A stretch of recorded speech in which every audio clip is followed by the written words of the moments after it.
Two double murders occur in a New Orleans suburb in less than a month. This is the case of Charles Davis and Hermania Ellsworth and Lynette Williams and Herbert Glass. Let's step into the cold. It was 1:30 a.m. on the 17th of June 2010 when gunshots rang out in the night in Kenner, a suburb of New Orleans. Residents living in the 600 block of Farrar Avenue had heard the gunfire, but it was the police who found a wrecked car in the 700 block of Farrar Avenue. The occupants of the front and passenger seats, Charles Davis, 38, and Hermania Ellsworth, 29, were pronounced dead at the scene. But as investigators would soon discover, it wasn't only the car crash that was responsible for their deaths. Both Charles and Hermania lived in Kenner. To be more accurate, both of their addresses were located about half a mile south of the scene of their deaths. They had a son together, Charles Davis Jr., who was only 3 when his parents were killed. Although Charles and Hermania were no longer a couple, they remained on friendly terms. 14 years earlier, Charles had been given a conviction for possession with the intent to distribute drugs. He was often seen walking around his neighbourhood with Charles Jr., and his neighbours described him as peaceful. Hermania was also a mother to a 7-year-old girl and an 8-year-old boy, children she'd had with her former husband. Known as Bird because of her small stature, Hermania worked as a nursing assistant for a business that provided healthcare in their clients' homes. To those who knew her, Hermania was funny and nurturing. She always ended each conversation with, "I love you." In the early hours of the 17th of June, Charles called Hermania. He needed a ride to a local store. Hermania agreed to help out. Taking Charles Jr. with her, she picked Charles up at his home. It was Charles who began driving to the Quick and Easy store located at 701 East Airline Drive at the intersection of Farrar Avenue. As the car made its way through the 600 block of Farrar Avenue, shots were fired through the driver's side of the vehicle. Charles was able to drive onto the 700 block, where the police would later find the car crashed into a tree. Charles had been shot once in the neck, and Hermania had been shot once in the torso. Bullet casings were found at the scene, but the police have never revealed how many. Many were left wondering if the murders were a case of mistaken identity. Charles Jr. was found unrestrained in the vehicle. He had not been injured in the shooting, but the crash resulted in a torn liver. He was taken to the hospital and survived. His maternal grandmother sought custody of him, but he was discharged from the hospital to welfare officials from the state. Charles Jr. then went to live with a paternal aunt, and, despite a $5,000 reward being offered, the murders of his parents remains unsolved. Less than a month later, employees in a Bow Brothers construction company boat found a body in Lake Pontchartrain. They took the body back to shore and called the authorities.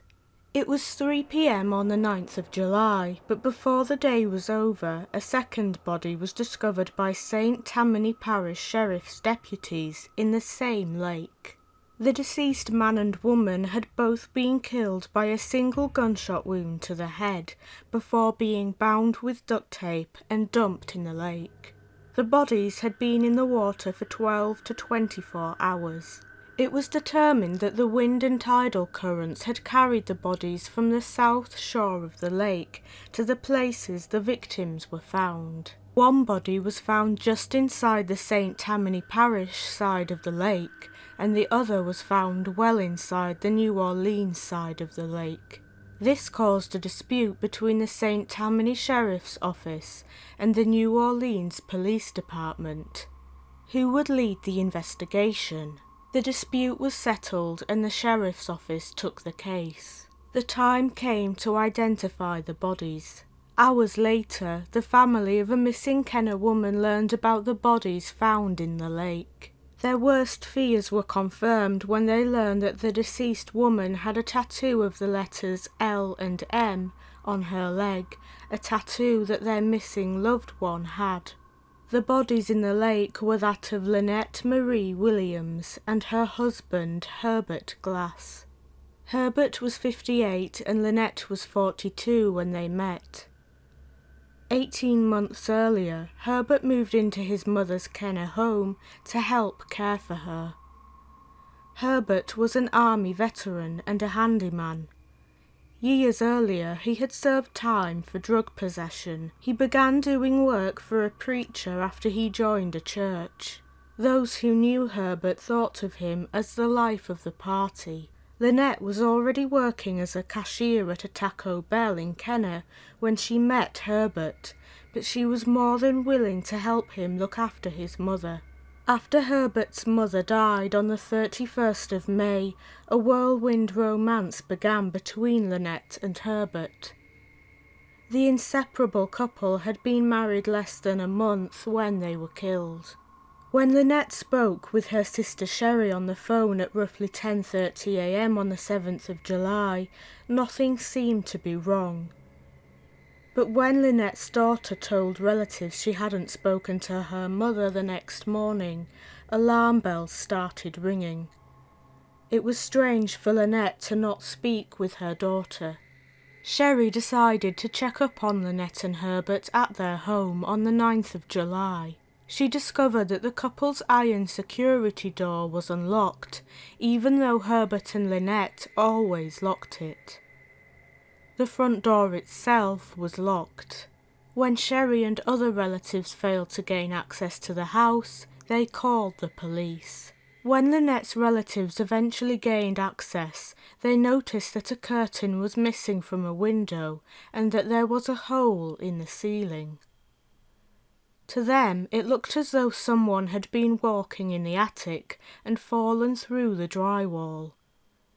A burned cigarette sat in an ashtray, and a pot of beans sat on the stove top, although the stove itself was off.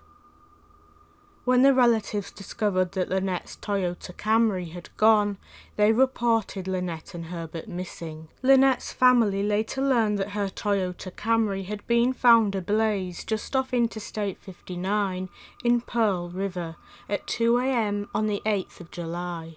After the bodies in the lake were confirmed to be Lynette and Herbert, Lynette's family made the decision to not tell Lynette's mother that her daughter had been murdered. Lynette's mother had suffered a stroke months earlier, and her doctors feared that she wouldn't be able to handle the stress caused by such news. Lynette and Herbert are not believed to have been killed in a robbery gone wrong, and the St. Tammany Sheriff's Office is believed to have a person of interest. Some believe that an insurance settlement Herbert received after the death of his mother may have been the motive for the murders.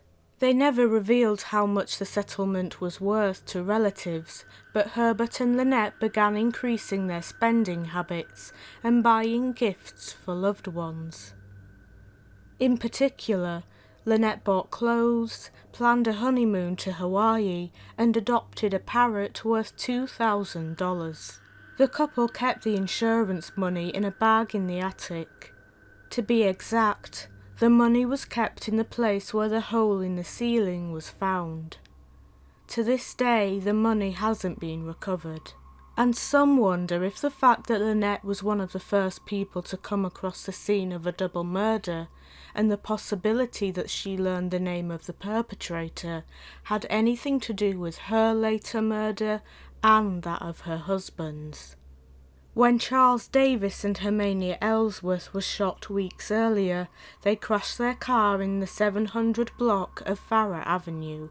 To be precise, they crashed into a tree located in the front yard of one of the street's houses. That home belonged to Herbert Glass and Lynette Williams.